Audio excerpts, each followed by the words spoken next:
ఎక్కడన్నా ఏ పాస్టర్ దగ్గర కూర్చోకండి అసలు ఎప్పుడు కూడా. కూర్చుంటే నువ్వు పాపి, నువ్వు పాపం చేసావు, నువ్వు పాపం చేసావు, నువ్వు పాపం చేసావు, నిజంగానే మనం పాపం చేసావా అని మన మీద మనకే డౌట్ వచ్చేలా చేసేస్తారు అంత మహాన్ బాబు. ఇక్కడ దేని మీద దృష్టి పెడుతున్నాము అన్నది మెయిన్ పాయింట్ అండి. ఆబ్జెక్ట్ ఆఫ్ మెడిటేషన్, మన గోల్ ఏంటి? ఆబ్జెక్ట్ మర్డర్ చేసామండి, ఎందుకు చేసామో ఆబ్జెక్ట్ చూస్తారు, విల్ టాట్ అంటాం లాలో.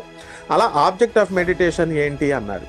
ఆబ్జెక్ట్ ఆఫ్ మెడిటేషన్ ఎంతసేపు చెప్పినా ఇలా పాపం పాపం పాపం. As you sow you reap. ఏ విత్తనం వేస్తే ఆ చెట్టే వస్తుంది.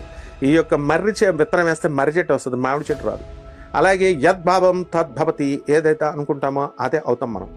సిన్ ఆబ్జెక్టివ్ ఆఫ్ మెడిటేషన్ కాబట్టి సిన్నర్ అయిపోతున్నాం, అంటే నిజంగానే పాప అయిపోతున్నాం. So this prayer is wrong.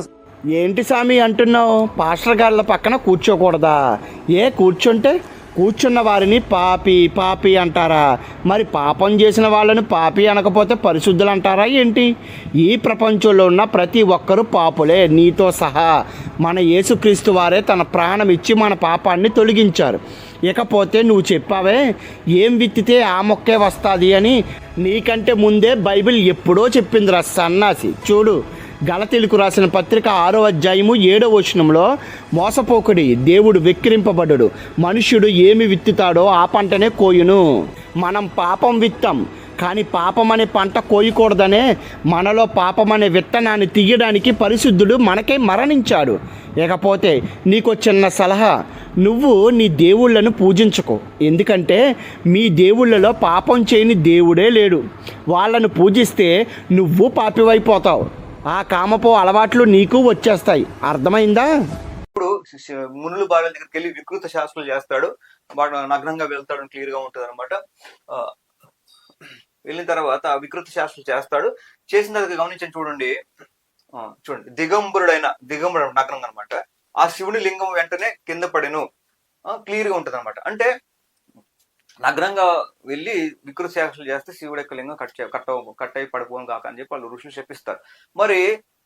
మరి ఈ విధంగా ఋషుల చేత శపించబడ్డటువంటి ఇతను ఎలా దేవుడు అవుతాడు? ఒక్కసారి వీడి అంగాన్ని కోసి కింద పడేస్తే ఎమర్జెంట్ గా వీడు 108 హాస్పిటల్కి వేసుకోవాలి. ఏ అంగంతో అయితే కామ వికార వికృత చేష్టలు చేస్తున్నావో ఆ అంగం తెగిపడును గాక. అప్పుడు శివుడి యొక్క అంగము నేలపై పడినది.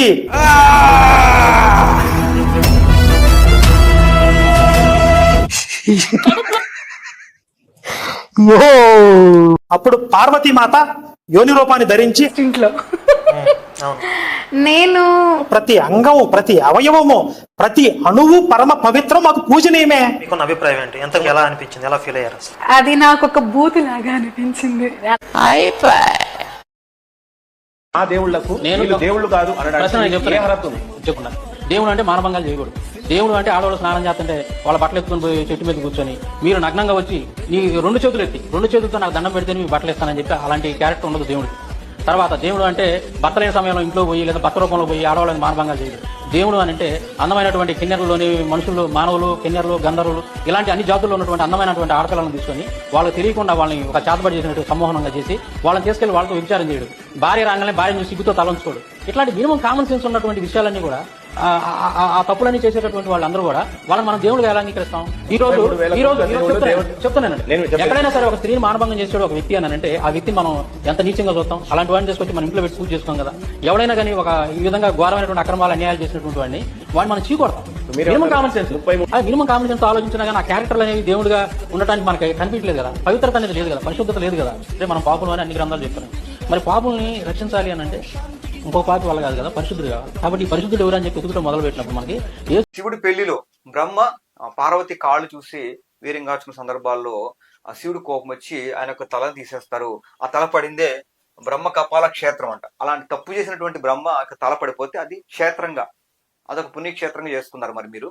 మరి అలాగా తల పోగొట్టినటువంటి బ్రహ్మ ఎలా దేవుడు అవుతాడు అని మరి బ్రహ్మ విష్ణు దేవి భాగవతంలో, మహావిష్ణు శివపురాణంలో, మరి ఇన్ని గ్రంథాల్లో, బ్రహ్మాండ పురాణంలో బ్రహ్మ తన కూతుర్ని చెదరగొట్టినట్ల ఉంది. గర్భవతి కూడా మరి రేప్ చేసినట్లుగా మరి బ్రహ్మ ఈ విధంగా చేసినట్లుగా ఈ గ్రంథాల ఆధారాలు ఉన్నాయి. కాబట్టి విష్ణు పురాణంలో కూడా ఇవి ఉంది. ఈ 4 పురాణాల్లో మరి ఈ విధంగా చాలా మనుషులకి దైవత్వంలోనికి నడిపించే మాటలు చెప్పలే ఇక్కడ వీళ్ళు. కామక్రోధాన్ని జయించినట్లే వీళ్ళు కనపడలే. ఈ రోజుల్లో కూడా అక్రమ సంబంధాలు, మానభంగాలు ఎక్కడి నుంచి వచ్చి ఈ బుక్కుల్లో నుంచి కారణాలే. ఆనాడు దేవాదేవతలకి తప్పలేదు కాబట్టి మనం చేసే తప్పని ఈరోజు మనుషులు కూడా అట్లా చేస్తున్నారు. అట్లా పాటలు కూడా ఇప్పుడు ఒక పాటలు కూడా అట్లా వినిపిస్తారు. అట్లా ప్రేరేపిస్తావు ఈ గ్రంథాల్లో ఉన్నటువంటి అలవాట్లు పాటల రూపము చిత్రీకరించి మరి జనాలు కంటపెడతారు. సినిమాల రూపంగా సీరియల్ రూపం చూస్తారు కాబట్టి చెడిపోతున్నారు. కాబట్టి అట్లా ఋషులు ఉంటే మనుషులు ఋషులు అవుతే కృషి ఉంటే ఋషులు అవుతారు అన్న పాటలు, పాతకాలం పాటలు ఏం పట్టించుకోవడం లేదు. ఇంత కొత్త కొత్త పాటలు చేసి మనుషులు చెదరగొడుతున్నారు. ఈ గ్రంథాల్లో ఉన్నటువంటి ఆధారాలు వీరు కామక్రోధ జయించిన వారు కాదు. శివుడు కానీ బ్రహ్మ కానీ కృష్ణుడు కానీ జయించి అరిషడ్ వారు జయించిన వాళ్ళు కూడా పరమాత్మ స్వరూపులే. కానీ మానవుల కంటే ఘోరంగా తప్పు చేసినట్టు వీళ్ళు వ్యభిచారులుగా ఉన్నట్టు గ్రంథాలు చెప్తున్నాయి. వీళ్ళు నమ్ముకుంటే కాదు, వాళ్ళకంటే సామాన్యంగా నీ తల్లిదండ్రులు నీవు మేలు. వీళ్ళు గ్రంథాలను ఎందుకు రాపించినారు అడగండి మీరు. ఒక పాట చూడండి, ఇటువంటి కామ తలంపులు పాటలు పాడడం వల్ల ప్రజలకి కామం అంటే డ్యాన్స్ పాటలు, అల్లరితోగినట్టు ఆట పాటలు, రేకెచ్చే పాటలు, సినీ చిత్ర మీడియాస్ ప్రజల్ని సినిమా తీస్తే ఆ సినిమాలో వచ్చే పాటల్ని డ్యాన్స్ తొక్కుతారు. దాని నుంచి ఎంతో చెడిపోతున్నారు ఇటువంటి సినిమా పాటల వల్ల. చూడండి ఒక పాట. అనుకున్నా తప్పు కదా, మోమాటం ముప్పు కదా, మనసైతే ఉంది కదా, మన మాటే వినదు కదా, పంతం మానుకో, భయం దేనికో, ఉన్న మాట చెప్ప నీవు ఊరుకుంటే ఒప్పుకోవు ఇంకెలాగే సత్యభామా, నన్ను దాటి వెళ్ళలేవు, నిన్ను నువ్వు దాచలేవు, ఏమి చెయ్యనయ్యో రామా.